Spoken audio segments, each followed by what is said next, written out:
Hey guys what's up, this is C A Piyush Goyal. कैसे हैं आप सभी? I hope you are doing really really fantastic.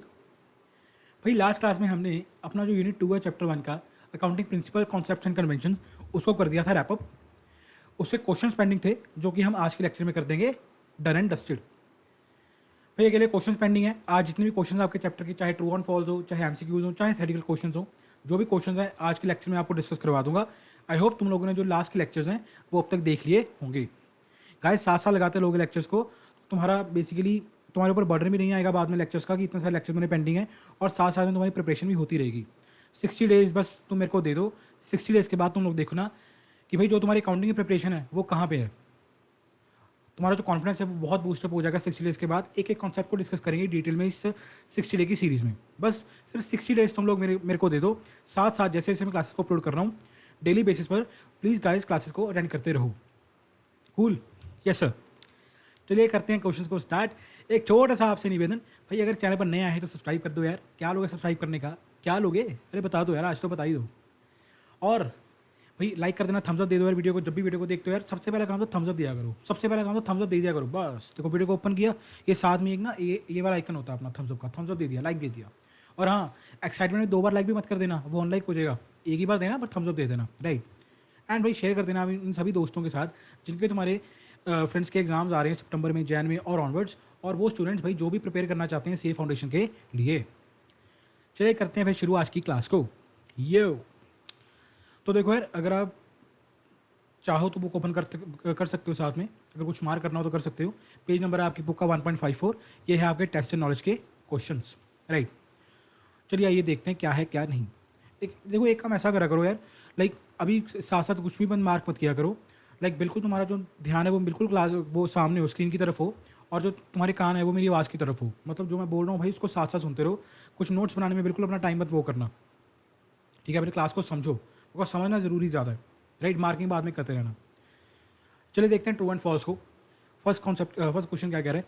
The concept help in keeping business affairs free from the influence of the personal affairs of the owner is known as matching concept. क्या बात है भाई, क्या ये matching concept होता है? Answer is no, false है sir ये तो। सर वो कॉन्सेप्ट जो बिजनेस अफेयर्स को एंड पर्सनल अफेयर्स को ओनर के अलग अलग रखता है, डिफरेंट रखता है, कि भाई पर्सनल लाइफ अलग है, बिजनेस लाइफ अलग है ओनर की, वो कौन सा कॉन्सेप्ट होता है रे?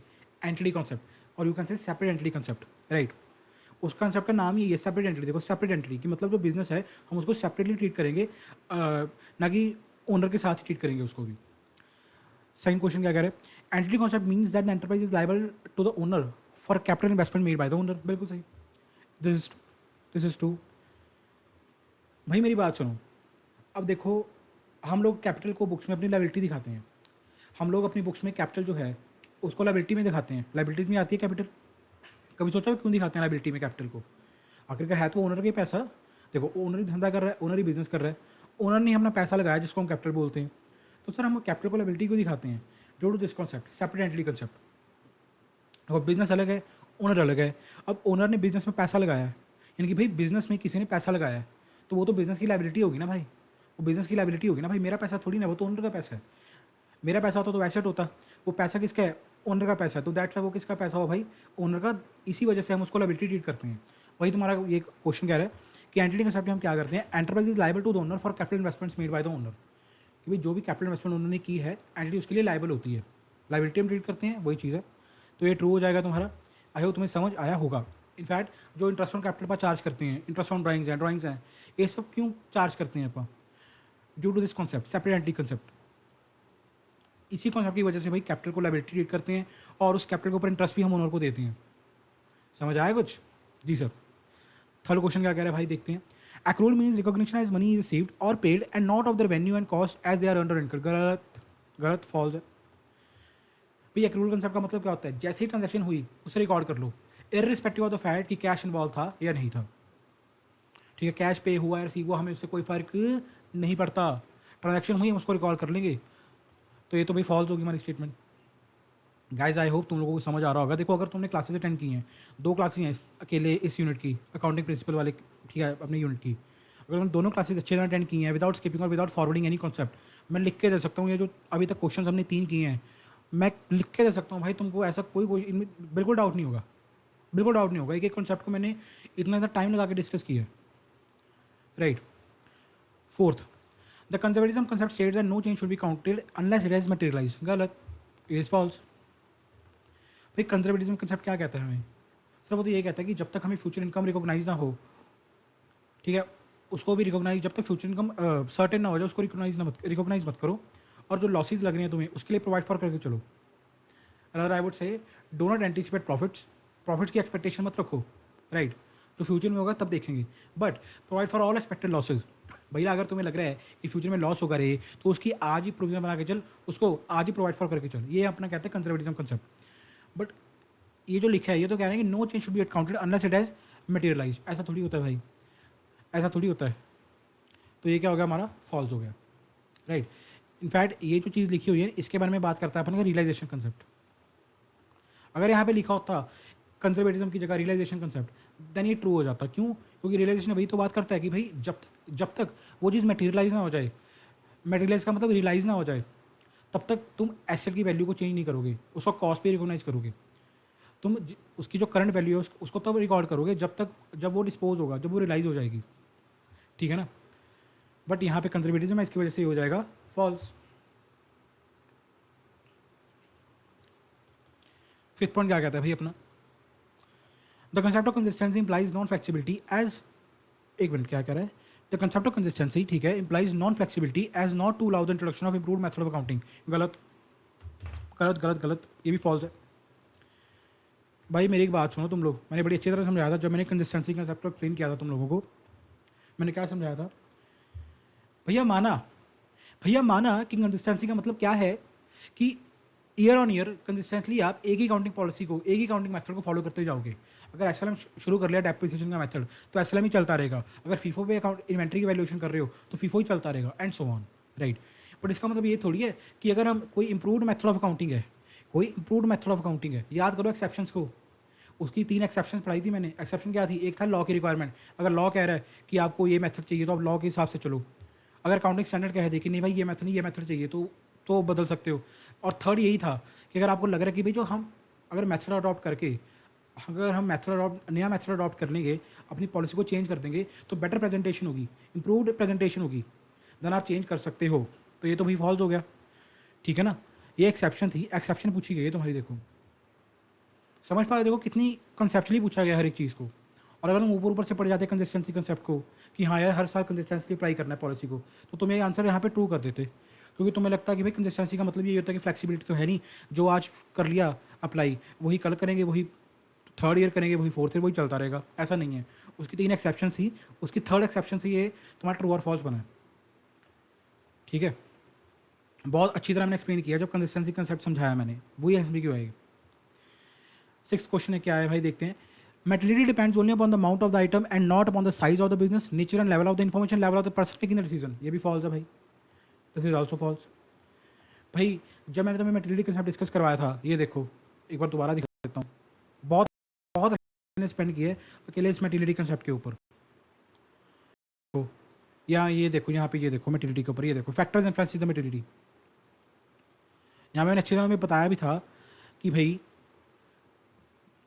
Nature and amount of the item तो आएगी आएगी, जो अमाउंट है वो तो आएगी आएगी, बट उसके साथ साथ size and nature of the business भी मैटर करता है भाई। कितना बड़ा बिजनेस है, याद है एग्जांपल मैंने ली थी 10 करोड़ की, कि बंदे की टर्नओवर 10 करोड़ की है और वो अच्छा लगता है कि उसकी 10 करोड़ की बैलेंस शीट में 21 रुपये का कैलकुलेटर है। याद है कि नहीं याद है भाई? ये देखो ये सबूत है, अगर तुम भूल गए।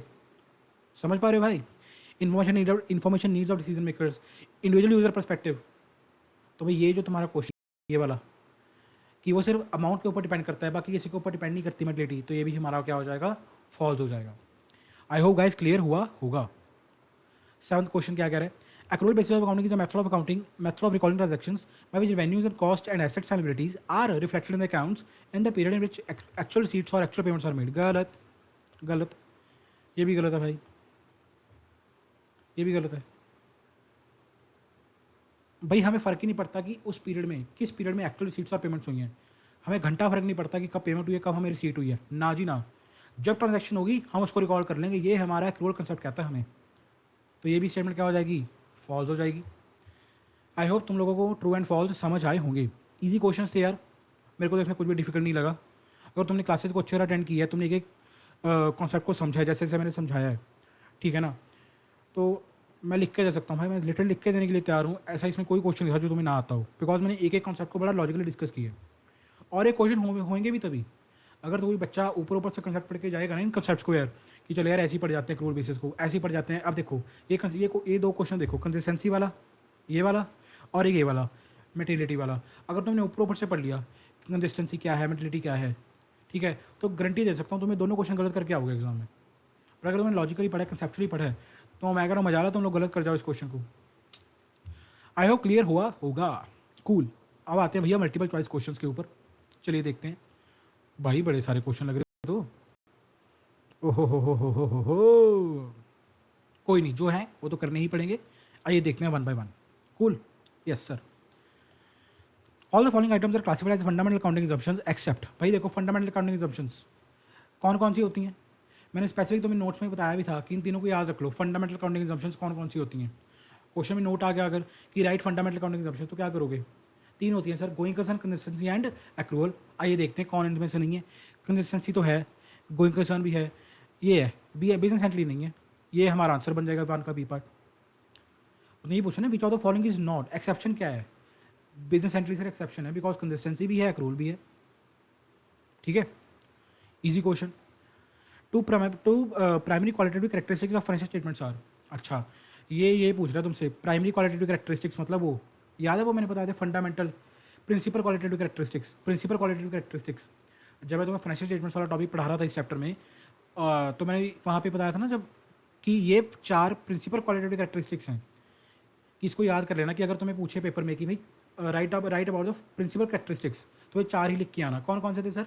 एक तो था अंडरस्टैंडेबिलिटी, एक तो था रेलेवेंस, फर्स्ट होगा अंडरस्टैंडेबिलिटी, दूसरा था रेलेवेंस, तीसरा मेरे साथ, हाँ तीसरा था रिलायबिलिटी, और फोर्थ था अपना वो क्या कहते हैं उसको, एक और था यार, क्या था फोर्थ पॉइंट, मैं खुद 4 थे उनको याद कर लेना। कंपेरेबिलिटी था, हाँ कंपेरेबिलिटी था।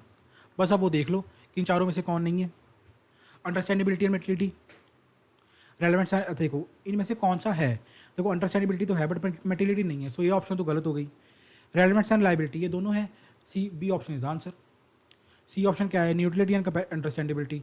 यहाँ पे न्यूट्रलिटी आ गई, अब हमें पता है कि न्यूट्रलिटी तो नहीं है, सो भाई इसका आंसर क्या हो जाएगा, B option, that is relevance and reliability.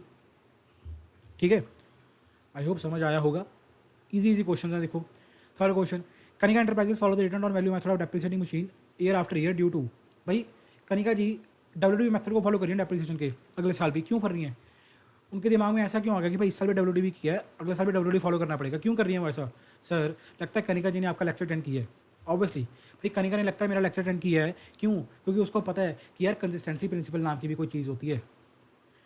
Sir Kanika जानती है कि कंसिस्टेंसी प्रिंसिपल नाम की कोई चीज़ है दुनिया में, मतलब आपको ईयर ऑन ईयर कंसिस्टेंटली वही accounting principle, accounting method apply करना पड़ेगा। C option is answer.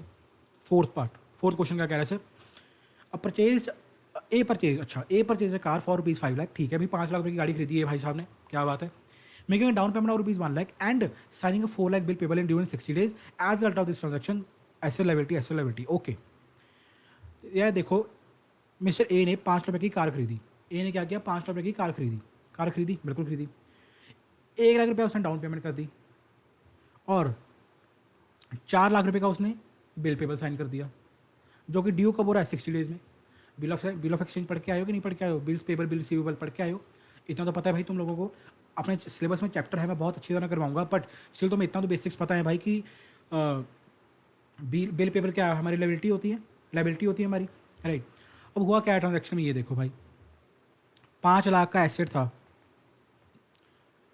ठीक है, 5 लाख का भैया एसेट था तुम्हारा, ठीक है, और 1 लाख का तुमने डाउन पेमेंट कर दी। मतलब देखो हुआ क्या, सबसे पहले तो भाई एसेट्स इंक्रीज हुए 5 लाख से, क्योंकि मशीन आ गई तुम्हारे, सॉरी कार आ गई तुम्हारे पास, एसेट इंक्रीज है, कार तुम्हारा एसेट है, बिल्कुल एसेट है। जब तुमने डाउन पेमेंट की, डाउन पेमेंट किस में की हो गया, तो कैश में या बैंक में, मतलब तुम्हारा एसेट क्या हो गया, 1 लाख से डिक्रीज हो गया, क्योंकि कैश मेरे से जा रहा है, मैं पेमेंट कर रहा हूँ बैंक या कैश में पेमेंट कर रहा हूँ, यानी कि कैश मेरा कम हो रहा है, मेरा एसेट कम हो रहा है, यानी कि नेट एसेट इंक्रीज कितने का रह गया, 4 लाख का। पहले नेट एसेट इंक्रीज कितने का रहेगा, नेट एसेट देखो एसेट पहले 5 लाख बढ़ा, बिल्कुल बढ़ा, सर फिर 1 लाख कम हो गया, बिल्कुल कम हो गया, तो नेट इफेक्ट कितना आया, नेट इफेक्ट क्या आया, ध्यान से सुनो बच्चे, नेट इफेक्ट क्या आया, 4 लाख से एसेट हमारा इंक्रीज हो गया, राइट। और कॉरस्पॉन्डिंग क्या इफेक्ट हुआ, मैंने एक बिल पेबल साइन कर दिया 4 लाख रुपए का, मतलब कॉरस्पॉन्डिंग मेरी एक बिल पेबल लाइबिलिटी इंक्रीज होगी 4 लाख रुपीज़ से। ये हमारा नेट इम्पैक्ट आया ट्रांजेक्शन का कि 4 लाख से सर एसेट बढ़ा और 4 लाख से हमारी लाइबिलिटी बढ़ गई। अब देखें ऑप्शंस क्या कहती हैं। आई होप तुम लोगों को ये नेटिंग समझ आई होगी, ईजी था, ज़्यादा कुछ था नहीं इसमें, ठीक है, कि कैसे एसेट्स बढ़ा, क्या इम्पैक्ट आया। इसलिए अगर कोई डाउट होगा तो पूछ लेना, बट मेरे हिसाब से तो होना नहीं चाहिए, right. Total assets increase bye 5 lakh, ये तो गलत है सर। हमने तो सर देखा कि टोटल एसेट्स, नेट इम्पैक्ट क्या है एसेट्स में, 4 लाख से इंक्रीज हुआ है ना कि 5 लाख से, ये तो गलत हो गया। Total liability increase by 4 lakh, ये भी गलत है sir. Liability no doubt increase हुई है, बट के लिए लाइबिलिटी इंक्रीज नहीं हुई सर, एसेट्स भी इंक्रीज हुए हैं साथ में, राइट। दैट्स वाई ऑप्शन भी गलत हो गया। सी ऑप्शन क्या कह रहे हैं, total assets increase by 4 lakh, जी हाँ ये तो बिल्कुल ठीक है, and with corresponding increase in liabilities by 4 lakh, बिल्कुल सही, ये ऑप्शन ठीक है। यही तो हमने देखा था अभी, ये तो हमने देखा है अभी कि भाई बिल पेबल हमारी लाइबिलिटी है 4 लाख से वो बढ़ गई, एंड नेट इम्पैक्ट एसेट में क्या आया था, 4 लाख से एसेट बढ़ गई। आई होप तुम लोगों को ये क्वेश्चन भी भाई समझ आया होगा। Cool, yes sir. Fifth question देखते हैं भाई, Mohan purchase goods for 15 lakh and sold 4/5 of the goods amounted to 18 lakh, ठीक है, and met expenses amounted to 2,50,000 in the year 2022, ठीक है। तो यहाँ से तो अभी तक तो ये समझ आ रहा है कि भाई मोहन ने 15 लाख के गुड्स परचेज किए, उसका 4/5 गुड्स उसने सोल्ड कर दिए, बेच दिए, मतलब उसने 12 लाख के गुड्स भाई सेल कर दिए, कितने में, 18 लाख में, एंड कुछ एक्सपेंसेस उसको इनकर करने पड़े 2.5 लाख रुपए के, ठीक है जी। He counted net profit as 3.5 lakh, उसका नेट प्रॉफिट कितना निकल के आया, 3,50,000, which of the counting concept was followed by him. अब मेरी एक बात सुनो, मेरी एक बात सुनो, ऑप्शन देखो पहले तो, एंटिटी कंसेप्ट, क्या यहाँ पे कोई एंटिटी कंसेप्ट की बात हो रही है सर? एंटिटी कंसेप्ट की बात तो हम तो सोचते हैं अगर यहाँ पे कोई पर्सनल नेचर का खर्चा दिया होता, अगर यहाँ पे दिया होता कि भाई मोहन ने कुछ पर्सनल नेचर का खर्चा इनकर किया है, अपने बेटे के लिए कुछ किया है, अपनी वाइफ के लिए कुछ किया है, अपने खुद के लिए कुछ किया है, तो हम कहते हैं कि यार पर्सनल नेचर का खर्चा हो रहा है, एंटिटी कंसेप्ट हो सकता है। एंटिटी कंसेप्ट तो नहीं है, आंसर इज नो, तो ये ऑप्शन तो गलत है भाई। अच्छा जी, पीरियोडिसिटी, पीरियोडिसिटी का मतलब क्या होता है, जो बिजनेस की इंटायर लाइफ, बिजनेस की इंटायर लाइफ स्पैन है उसको हम डिवाइड कर रहे हैं कुछ पार्ट्स में, दैट इज फाइनेंशियल ईयर में। यहाँ पे ऐसा कोई फाइनेंशियल की बात भी नहीं हो रही, ठीक है ना, तो पीरियोडिसिटी भी गलत हो गया। तो आंसर क्या आ जाएगा हमारा, मैचिंग कंसेप्ट। तो आंसर क्या आ गया अपन का, matching concept, C option is the answer. और तो और अगर तुम इसको जस्टिफाई भी करना चाहो, मेरी बात सुनो, ये तुम्हें क्या दिखाना चाह रहा है, क्वेश्चन तुम्हें 3.5 लाख का प्रॉफिट बता रहा है, ये प्रॉफिट कैसे आया होगा, कैसे आया होगा ये प्रॉफिट, तुम लोग मेरे को बताओ, बताओ बताओ भैया, कैसे आया रे प्रॉफिट, इन सबको बेसिकली नेट ऑफ करके। 15 लाख के उसने गुड्स को परचेज किया, 18 लाख में उसने सेल कर दिया, समझ पा रही हो इस चीज़ को, ये भाई इन सबको नेट ऑफ करके तो ये प्रॉफिट आया है, हाँ या ना, ए आया कुछ समझ। ये देखो अपने मन में P&L अकाउंट में इमेजिन करो, गुड्स परचेज किए, ये यहाँ आ गया 15 लाख रुपया परचेज का, 4/5 गुड्स सेल कर दिए, 4/5 करो 15 लाख का, कितना आ जाएगा 4/5 इसका, 3, 12 लाख, यानी कि भी 12 लाख के मैंने गुड्स बेच दिए, कितने में बेचे, 18 लाख में, सेल कितने की यानी कि 18 लाख की, सेल 18 लाख की सेल की मैंने। अब देखो 12 लाख के गुड्स मैंने बेच दिए, परचेज कितने के किए थे, 15 लाख के, यानी कि 3 लाख मेरा क्या हो जाएगा क्लोजिंग स्टॉक, यहाँ पे तुम्हारा आ गया क्लोजिंग स्टॉक कितने का, 3 लाख का। ये समझ आया कि 15 लाख अगर तुम 4/5 करते हो, इट कम्स टू 12 लाख। हमने 12 लाख के गुड्स भी 18 लाख में बेच दिए, यानी कि हमने 3 लाख के गुड्स नहीं बेचे, वो हमारे अभी हमारे पास है। देखो टोटल परचेज 15 लाख की थी, 15 लाख में 12 लाख के मैंने गुड्स सेल कर दिए, कितने के बचे, 3 लाख रुपए के, वो हमारा क्या आ जाएगा क्लोजिंग स्टॉक। और उसने खर्चा भी किया 2.5 लाख का इनको बेचने के लिए, यहाँ पे एक्सपेंसिस आ गए 2,50,000 के। अब इन सबको कट वो करना, प्लस माइनस करना, 21 माइनस 15 6 लाख, 6 लाख माइनस 250,000 कितना आ गया, 3.5 लाख। ये है, रुको चेक कर लेता हूँ, हाँ ठीक है। आई होप अब तो तुमको समझ आ गया होगा भाई। और एक तो ये क्या चीज़ हो रही है, मैचिंग ही हो रही है, जो रेवेन्यू है उसको अर्न करने के लिए जो जो एक्सपेंसेस मैंने किए हैं, मैं उन दोनों को सेम से मैच कर रहा हूँ, that's why it is a matching concept. I hope भाई तुम लोगों को समझ आएगा ये क्वेश्चन भी, right. I hope easy question था, समझ आया होगा। चलते हैं अपने नेक्स्ट क्वेश्चन की तरफ। कदम कदम बढ़ाए जा, खुशी के गीत भी गाए जा। A businessman purchased goods for 25 lakh and sold 80% of such goods during the counting year ended 31st March 2022। ठीक है भाई, 80% ऑफ गुड्स उसने क्या कर दिए, सेल कर दिए। क्या बात है, यानी कि इसका 80% कितना हो गया, 20 लैक्स। 20 लाख के गुड्स उसने सेल कर दिए, क्या बात है। Market value of the remaining goods was 4 lakh. अब देखो 20 लाख के उसने गुड्स बेच दिए, यानी कि बचे कितने के गुड्स, 5 लाख के सर। ये 25 लाख रुपए क्या थी, इनकी कॉस्ट है, इनकी कॉस्ट है। 80% सोल्ड कर दिया, यानी कि बचे कितने, 20, 80% कितना होगा, 20 लाख। 25 लाख में से 20 लाख रुपए के गुड्स हमने बेच दिए, कितने का हमारे पास स्टॉक बचा, 5 लाख रुपीज़ का। ये हमारी क्या है, कॉस्ट आ गई। आई होप यहाँ तक क्लियर होगा, राइट। अच्छा, market value of the remaining goods, ये 5 लाख रुपए के जो गुड्स बच गए, इनकी मार्केट वैल्यू क्या है सर, 4 लाख रुपीज़। उसके बाद he value the remaining closing inventory at cost. अच्छा जी, जो भैया बिजनेसमैन है उसने क्या किया, जो क्लोजिंग स्टॉक है, इन्वेंट्री है हमारी, क्लोजिंग इन्वेंट्री है, उसको एट कॉस्ट पे वैल्यू कर दिया। मतलब उसने 5 लाख रुपए की वैल्यू किया, ना कि 4 लाख पे।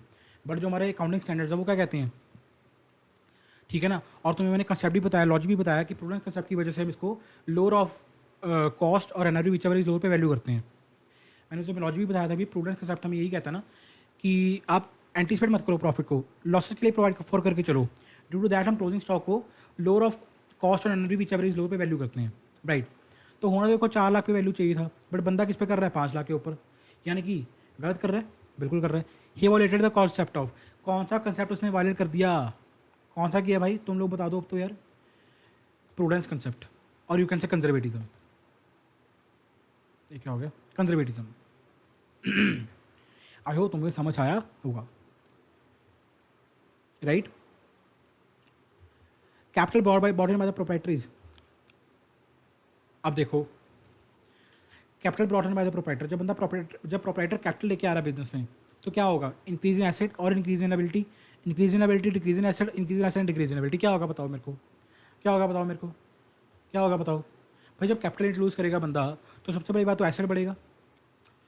कैपिटल इंट्रोड्यूस करने की एंट्री क्या होती है, cash account debit to capital account, bank account debit to capital account, ये एंट्री डालते हैं अपन लोग, ठीक है। ये एंट्री होती है अपनी कि money invested bye the owner, money invested bye owner in the business, उन्होंने पैसा इन्वेस्ट किया बिजनेस में। राहुल कमेज बिजनेस विद कैश, यही कुछ पढ़ के आए हो भाई, जनरल बेसिक जनरल तो याद है, बहुत अच्छी तरह समझाऊंगा, तुम्हारे लॉजिक तुम्हारे फंडे सब क्लियर कर दूंगा जनरल में, बट स्टिल बेसिक जनरल तो तुम्हें आता है कि नहीं आता, ठीक है। अरे अगर नहीं आता वो भी सिखा देंगे, और बताओ, कोई चक्कर नहीं है। तो भाई कहने का मतलब हमारी देखो, एक तरफ तो हमारी लाइबिलिटी इंक्रीज होगी, दैट इज कैपिटल अकाउंट, तो इंक्रीज इन लाइबिलिटी तो पक्की बात है। दूसरी तरफ हमारा कैश और बैंक जो हम लेके आए वो भी इंक्रीज हो गया, एसेट इंक्रीज हो गया, यानी कि इंक्रीज इन एसेट भी हो गया हमारा। तो इसका आंसर क्या हो जाएगा, increase in asset, increase in liability, that is a part, इसका आंसर हो जाएगा। बात खत्म, बात खत्म, कूल यो। 7th क्वेश्चन क्या कह रहा है sir, during the life time of an entity accounting provides financial statements in according with the basic accounting concept. देखो life time of the entity accounting provides financial statements in according with the basic accounting concept. हम देखो during the entire life span of the business, हम बीच बीच में financial statements provide करते रहते हैं। Accounting provides financial statements in according with which concept, periodicity concept, और ये अकाउंटिंग पीरियड कंसेप्ट, या तो पीरियोडिसिटी कह लो या अकाउंटिंग पीरियड कह लो, एक ही बात है, ठीक है। उसी कंसेप्ट की वजह से करते हैं ना, वो यही तो कहते हैं कि इंटायर लाइफ स्पैन है जो एंटिटी का, पूरी की पूरी लाइफ टाइम एंटिटी का, उसको कुछ टुकड़ों में डिवाइड करेंगे, और वो टुकड़े अपन के क्या बन जाएंगे, फाइनेंशियल ईयर, जिसको अपन फाइनेंशियल ईयर बोलते हैं, 1 अप्रैल से 31 मार्च तक। आई होप क्लियर होगा, अकाउंटिंग पीरियड इसका आंसर हो गया, राइट। हो 9th क्वेश्चन, भाई क्वेश्चन ही बहुत ज़्यादा है, कोई गल नहीं, चलो।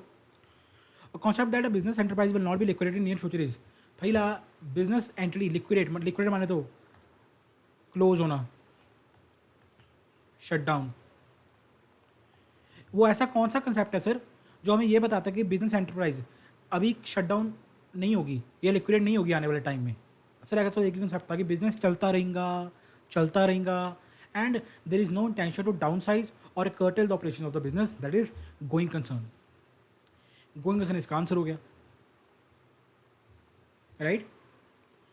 आई होप क्लियर हो गया होगा। क्यों सेकंड क्वेश्चन क्या है, देखो अब सेकंड क्वेश्चन आया है, नहीं ये पहले ये 9 क्वेश्चन है, क्या क्वेश्चन ही थे बताओ, चलो छोड़ो। Asset are held in the business for the resale conversion into cash और अर्निंग रेवेन्यू। भाई क्या पर्पज होता है एसेट को हेल्ड करने का, एसेट्स हम परचेज करते हैं कि उनको दोबारा सेल कर सकें, नो, कैश में कन्वर्ट कर सकें? नो। Earning revenue? जी हाँ।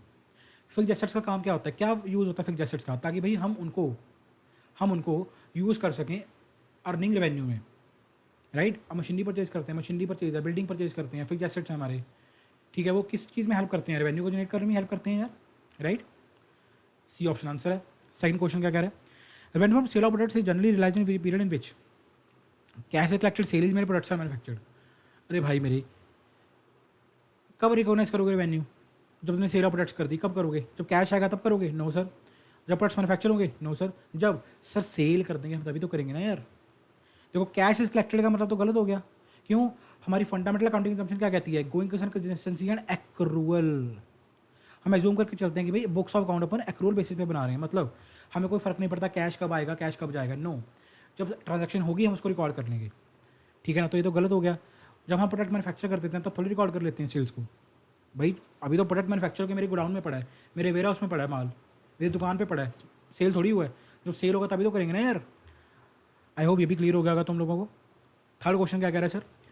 The concept of conservatism when apply to the balance sheet results in. ओ हो।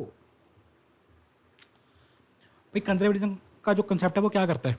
अंडर स्टेटमेंट ऑफ एसेट्स ही तो करता है। क्यों, क्या कहता है कंजर्वेटिज्म का concept? When multiple asset valuation are made, वो याद है point? When multiple asset valuations are made then lower is selected. भूल जाते हो एक तो तुम लोग। सर आपने पढ़ाया क्या ये? ऐसा मत करो यार।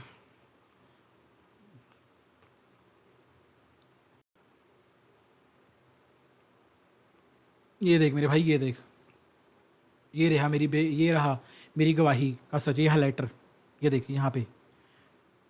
When multiple asset valuations are available the lower value should be chosen. ये देख कौन सा कंसेप्ट है मेरे भाई? कंजर्वेटिज्म। पढ़ाया, सारा कुछ पढ़ाया है, एक एक चीज़ पढ़ाई है तुम लोगों को। तुम स्किप करके देखते हो तो तुम्हें याद नहीं रहता। क्यों, क्या हो रहा है भाई? अंडर स्टेटमेंट ऑफ एसेट ही तो हो रहा है।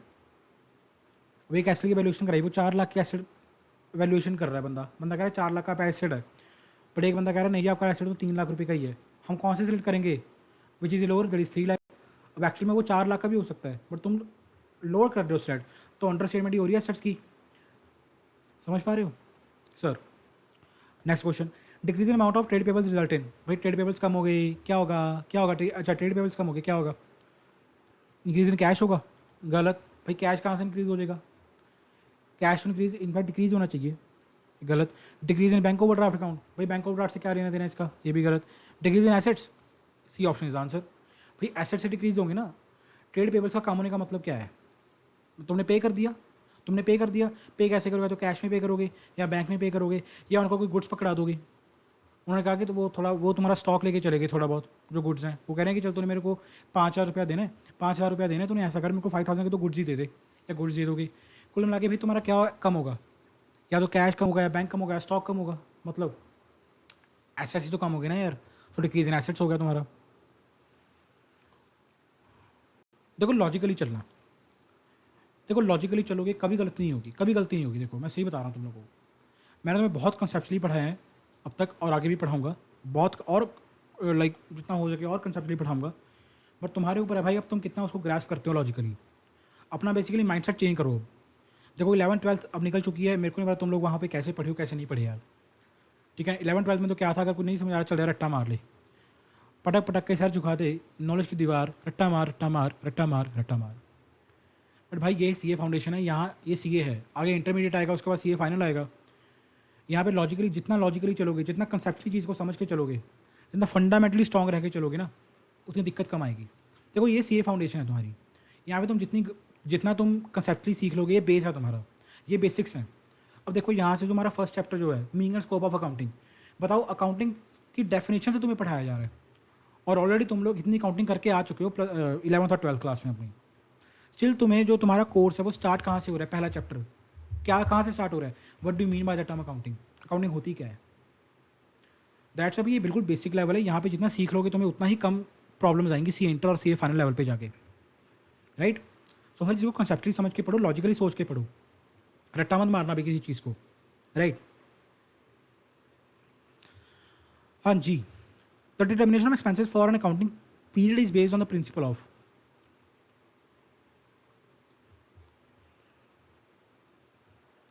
भाई एक अकाउंटिंग पीरियड में कौन कौन से एक्सपेंसेस आएंगे? लाइक वही है ना कि हमारे देखो determination expenses from for an accounting period कि इस अकाउंटिंग पीरियड में कौन कौन से एक्सपेंसेस रिकॉग्नाइज होंगे। देखो डिटर्मिनेशन ऑफ एक्सपेंसेस कि कौन कौन से एक्सपेंसेस हम रिकॉग्नाइज करेंगे, वो किसके ऊपर डिपेंड करेगा, कौन से प्रिंसिपल बताएगा, मैचिंग कंसेप्ट। वो ये तो बताता है ना कि भाई देखो लाला, जो तू सेल रिकॉर्ड कर रहा है, ओ लाला जी जो तू सेल रिकॉर्ड कर रहा है भाई, इस सेल को कमाने के लिए, इस रेवेन्यू को जनरेट करने के लिए जो जो भी तूने एक्सपेंसेस इनकर किए हैं वो सब इस अकाउंटिंग पीरियड में रिकॉर्ड होंगे। वही तुम्हें पूछ रहा है वो, आंसर क्या आ जाएगा, मैचिंग कॉन्सेप्ट। आई होप समझ आया होगा। क्वेश्चन क्या है, economic life of an enterprise is split into periodic interval to measure its performance as per. I hope clear होगा पीरियोडिसिटी क्यों है। सिंपल सा क्वेश्चन था। थर्ड क्वेश्चन पे चलते हैं भाई। If an individual asset is increased there will be corresponding increase of another asset, increase of capital, decrease of another. अच्छा लायबिलिटी टू दिस, ठीक है ठीक है समझ गया भाई। इंडिविजुअल एसेट तुम्हारा इंक्रीज हो रहा है, तुम्हारा एसेट जो है वो इंक्रीज हो रहा है। अब देखो ध्यान से सोचो, अब तुमसे ना वो कॉरस्पॉन्डिंग इफेक्ट पूछ रहा है। तुम सबको पता है हम ड्यूअल एस्पेक्ट कंसेप्ट पढ़ के आ रहे हैं। तुम सबको पता है कि एक ट्रांजैक्शन के दो एस्पेक्ट्स होते हैं, दो पहलू होते हैं, एक डेबिट होगा एक क्रेडिट होगा। वो दो अकाउंट्स को इम्पैक्ट करे, एक ट्रांजैक्शन दो अकाउंट्स को हिट करेगी। तुम सबको पता है उसके दो पहलू, एक डेबिट एक क्रेडिट होगा। अब देखो वो तुम्हें, उसने तुम्हें एक पहलू बता दिया, उसने तुम्हें एक आस्पेक्ट बता दिया कि एक आस्पेक्ट क्या है भाई। उसने तुम्हें बता दिया कि देखो साहब इंडिविजुअल एसेट जो है वो इंक्रीज हो रहा है। मतलब अब देखो एसेट इंक्रीज होने का मतलब क्या है, एसेट डेबिट होना। भाई एसेट इंक्रीज होगा, कब होगा एसेट इंक्रीज, जब हम एसेट को डेबिट करेंगे। ये तो क्लियर है भाई, एसेट इंक्रीज कब होगा, जब हम एसेट को डेबिट करेंगे। बिल्कुल, यानी कि दूसरी चीज़ क्या हो रही होगी, पक्की बात है क्रेडिट। हमारे पास हमने देखना है कि क्रेडिट क्या चीज़ होगी, right.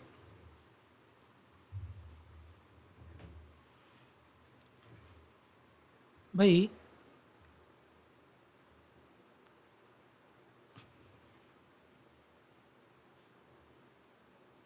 Increase of another asset क्या ये पॉसिबल है, और इंक्रीज ऑफ कैपिटल क्या ये पॉसिबल है, इंक्रीज ऑफ अदर एसेट नहीं, क्या ये पॉसिबल है।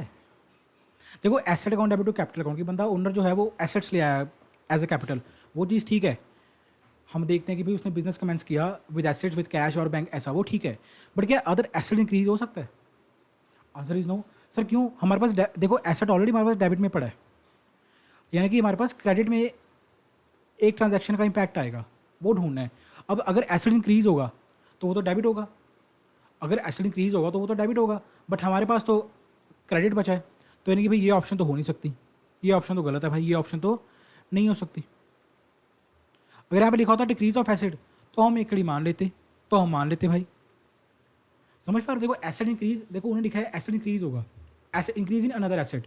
वो कैसे हो सकता है, क्यों, हमारे पास जो दूसरा स्पेक्टर ट्रांजैक्शन का वो तो है क्रेडिट में, और अगर एसेट इंक्रीज होगा तो क्रेडिट थोड़ी होगा, वो तो डेबिट होगा। दैट्स अभी ये ऑप्शन हमारी गलत हो गई, B option decrease of another asset और इंक्रीज ऑफ लायबिलिटी। अब देखो क्या एसेट डिक्रीज हो सकता है, बिल्कुल हो सकता है। क्यों भाई, asset purchase on cash, asset account debit to cash account. एक एसेट इंक्रीज हो गया जो हमारा डेबिट में था, कैश में परचेज किया होगा तो कैश तुम्हारा एज दूसरा कम हो गया, ये ठीक है। और इंक्रीज ऑफ लायबिलिटी ये भी हो सकता है, ये भी हो सकता है। अगर एसेट कैश में ना परचेज करके तुमने उस पर किया, परचेज किया हो ऑन क्रेडिट। अब देखो यहाँ पे एसेट इंक्रीज हो रहा है और लायबिलिटी भी इंक्रीज हो रही है, ये सिनेरियो सर ठीक लग रहा है, ये हमारा ऑप्शन ठीक लग रहा है। यानी कि भाई ये बी ऑप्शन हमारा आंसर होगा। सर सी ऑप्शन, भाई उसको चेक करने की ज़रूरत ही नहीं है, सी ऑप्शन को चेक करने की ज़रूरत ही नहीं है। क्यों, तीन ऑप्शन है, तीन में से एक ऑप्शन आंसर होगा, और हमें बी ऑप्शन अपना आंसर मिल गया, तो काहे को अपना टाइम वेस्ट करना सी को पढ़ के। आई होप तुम लोगों को समझ आया होगा। ये जब मैंने तुम्हें ड्यूअल एस्पेक्ट कंसेप्ट पढ़ाया था तो मैंने तुम्हें इसी तरह की तीन चार ट्रांजैक्शन के एग्जांपल दी थी, मैंने बड़ी अच्छी तरह तुम्हें वो करवाया था, समझाया था। अगर भूल गए तो एक बार डेफिनेटली उस वीडियो को दोबारा देखना, रिवाइंड करके देखना वीडियो को, और एनालाइज करना, खुद अपना दिमाग भी लगाना कि मैं कैसे समझा रहा हूँ। ये क्वेश्चन तुम्हारा जो आया पर है ड्यूअल एस्पेक्ट कंसेप्ट से पूछा गया, ये क्वेश्चन ड्यूअल एस्पेक्ट कंसेप्ट से, और मैंने बड़ा अच्छी तरह तुम्हें करवाया dual aspect. I hope clear हो गया होगा। जी sir, great. Purchase of machinery for cash, decrease total assets, increase total assets, retains total assets unchanged. हाँ भी क्या आएगा, बताओ क्या आएगा, सी ऑप्शन इसका आंसर होगा। क्यों, मशीनरी परचेज की कैश पे, क्या एंट्री डालोगे, क्या एंट्री डालोगे, machinery account debit to cash account. Let's suppose कोई भी अमाउंट हो, चल अमाउंट लिख ले यार तू, 1 लाख की अमाउंट ले लो, ठीक है। बैलेंस शीट बनाओगे, ये एसेट साइड है तुम्हारी, ठीक है। पहले तो मशीन दिखा दी कितने की, 1 लाख की, एडिशन होगी। उसके बाद कैश 1 लाख से तुम्हारा माइनस हो गया, प्लस से +1 -1 कितना हो गया, 0। सर 1 लाख की मशीनरी ऐड हुई, प्लस होगी। 1 लाख का कैश पे कर दिया मशीनरी को खरीदने के लिए, 1 लाख का कैश माइनस हो गया, तो 1 लाख आया। एसेट साइड पे क्या इम्पैक्ट पड़ा, एसेट साइड्स पे क्या इम्पैक्ट पड़ा। सर 1 लाख आया, 1 लाख चला गया, तो इम्पैक्ट क्या पड़ा, 0। That is total assets remain unchanged. वो जैसे थे वैसे ही पहले हैं, उसके ऊपर इम्पैक्ट कोई भी नहीं पड़ा, 0 पड़ा। आई होप गाइस तुम्हें यह कॉन्सेप्ट भी, क्वेश्चन भी समझ आया होगा, राइट। देखो अपना दिमाग लगाओ, साथ साथ में अपना दिमाग भी लगाओ भाई, राइट। मेरे अकेले पढ़ाने से कुछ नहीं होगा, अकेले मेरे समझाने से कुछ नहीं होगा, अपना दिमाग भी लगाओ, साथ में अपना दिमाग भी यूज़ करो।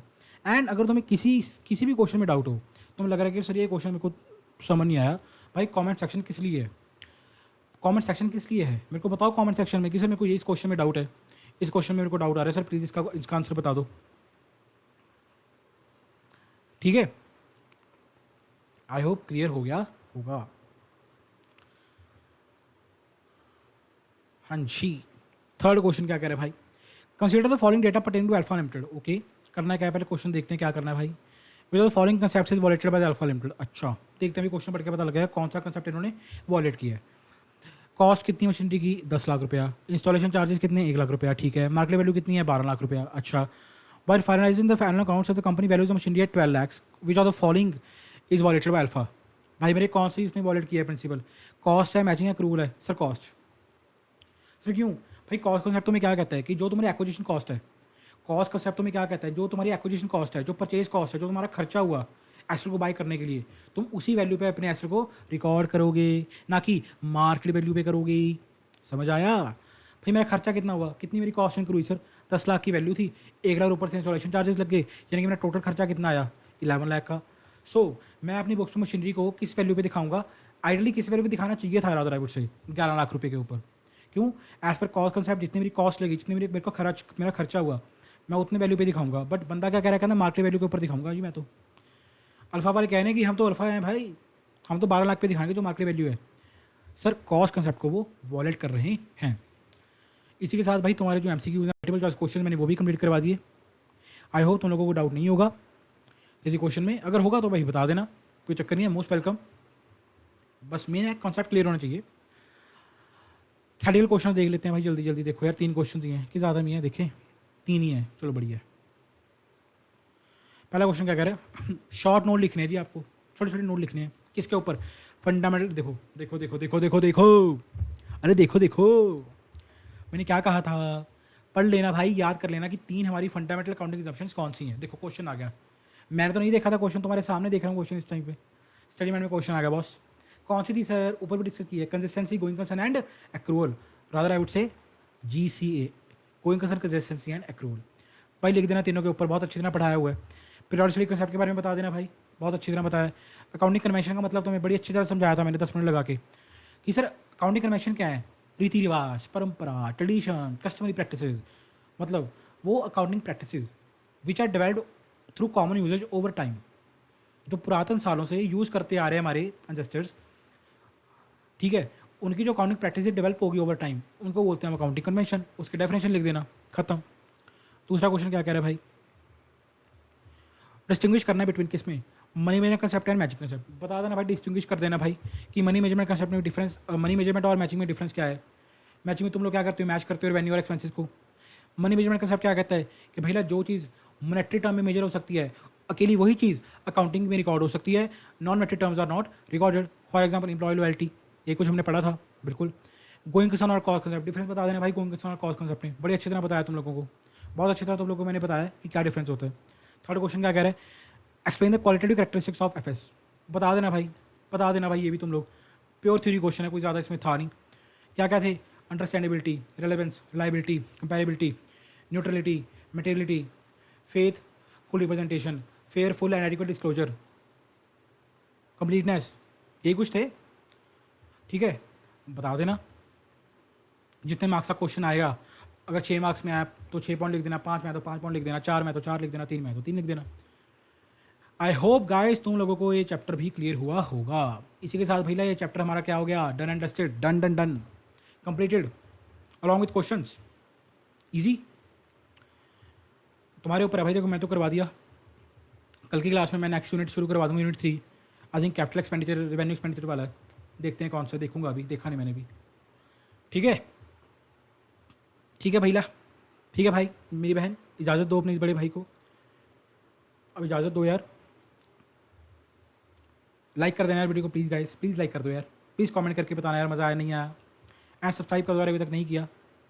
बहुत सारे बच्चे ऐसे हैं भाई जो देखते तो हैं क्लासेस को, बहुत बच्चे देखते हैं क्लासेस को, but they are not subscribing. Bye. अभी तो वही जाने भाई, मैंने कहना ही छोड़ दिया अब तो। ठीक है ना, मर्जी है भाई तुम्हारी। तो ठीक है भाई, इसी के साथ मिलते हैं हमारे नेक्स्ट क्लास में। तब तक के लिए भाई अपनी फुल ऑन प्रेपरेशन को जारी रखना, पढ़ते रहना, हंसते रहिए, मुस्कुराते रहिए, देखते रहिए counting classes. #Study with logic, #learn with C A Piyush. Bye bye.